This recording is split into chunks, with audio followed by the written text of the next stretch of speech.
I have to ask, Apple just announced a mixed reality headset called Vision Pro for $3,500, available in early 2024. What do you think about this headset? Well, I saw the materials when they launched. I haven't gotten a chance to play with it yet, so kind of take everything with a grain of salt. But a few high level thoughts. I mean, first, um, I do think that this is a certain level of validation for the category, right? Where when we were the primary folks out there before saying, "Hey, I think that this virtual reality, augmented reality, mixed reality, this is going to be a big part of the next computing platform."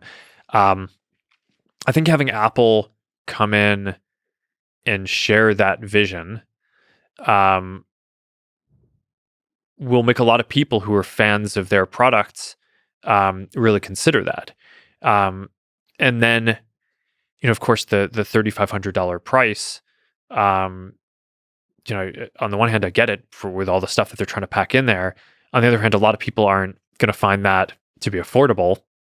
So I think that there's a chance that them coming in actually increases demand for the overall space, and that Quest 3 is actually the primary beneficiary of that, because a lot of the people who might say, "Hey, this, I'm going to give another consideration to this," or now I understand maybe what mixed reality is more, and Quest 3 is the best one on the market that I can afford.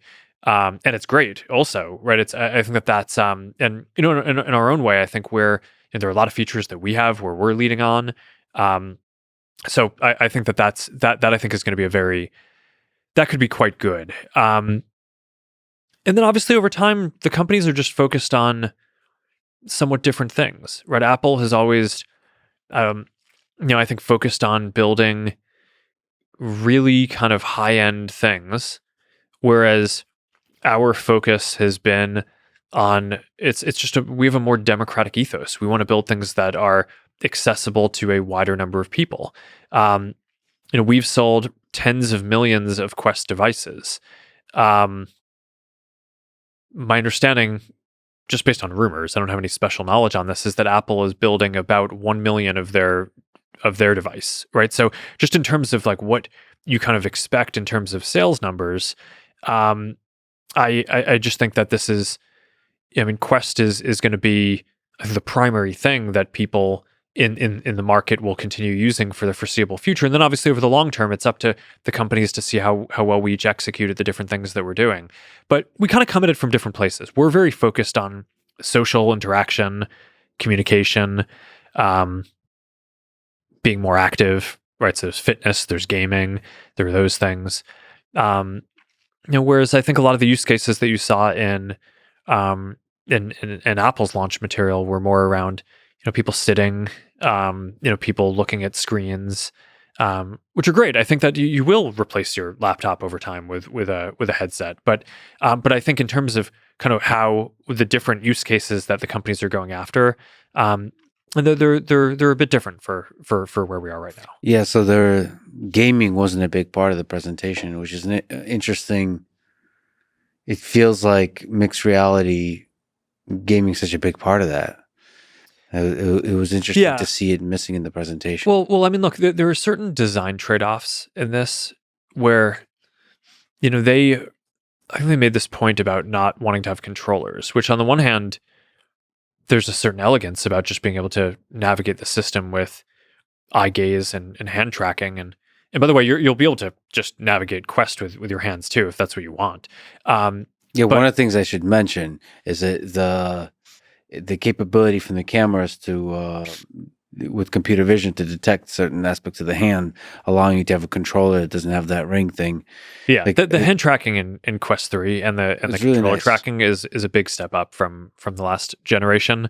And one of the demos that we have is basically an MR experience teaching you how to play piano, where it basically highlights the notes that you need to play, and it's like it's hands, it's no controllers. Mm-hmm. But I think if you care about gaming, having a controller allows you to have a more tactile feel, mm-hmm. and allows you to capture fine motor movement much more precisely than what you can do with hands without something that you're touching. So again, I think it's there are certain questions which are just around what use cases are you optimizing for. Mhm. I think if you want to play games, then I think then I think you want to design the system in a different way, and we're more focused on kind of social experiences, entertainment experiences. Um, Whereas if what you want is to make sure that the text that you read on a screen is as crisp as possible, then you need to make the design and cost trade-offs that they made that lead you to making a $3,500 device. So I think that there is a use case for that for sure, but I just think that the companies we've basically made different design trade-offs to get to the use cases that we're trying to serve. There's a lot of other stuff I would love to talk to you about the metaverse, especially the Kodak Avatar, which I've gotten to experience a lot of different variations of recently that I'm really, really excited Yeah, I'm about. excited to talk about that too. I'll have to wait a little bit because well, I think there's a lot more to show off in that regard.